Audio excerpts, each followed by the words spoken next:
Pas de queue de poisson ni d'arrêt brusque, pas de coup de klaxon. C'est pourtant bien le premier avion de l'industrie des taxis sud-africains, Santaco, qui vient se garer paisiblement sur le tarmac.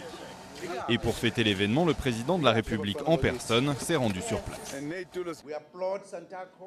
Nous félicitons Santaco pour cette avancée courageuse qui donne au pays sa première compagnie aérienne détenue à 100% par des Noirs.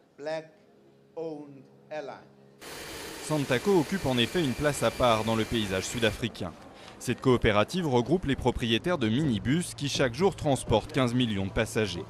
Le service n'est pas vraiment réputé pour sa qualité, les chauffeurs s'arrêtant là où ils veulent après avoir entassé sans ménagement une quinzaine de passagers sur les banquettes de leur véhicule. Mais c'est le moyen de transport le moins cher et le seul qui permettait aux Noirs de se déplacer pendant l'apartheid. Aujourd'hui, ces dirigeants veulent permettre aux plus pauvres de voyager avec un moyen de transport vu comme celui des plus riches.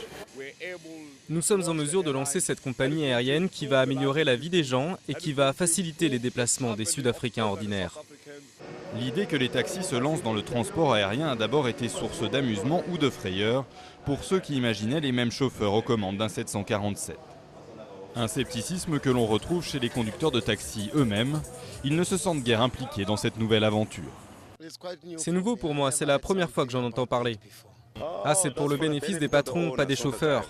La nouvelle compagnie opérera une seule ligne pour commencer. La date de son premier vol commercial n'est pas encore connue. Le décollage du vol test s'est lui passé sans problème, mais avec quand même 1h30 de retard.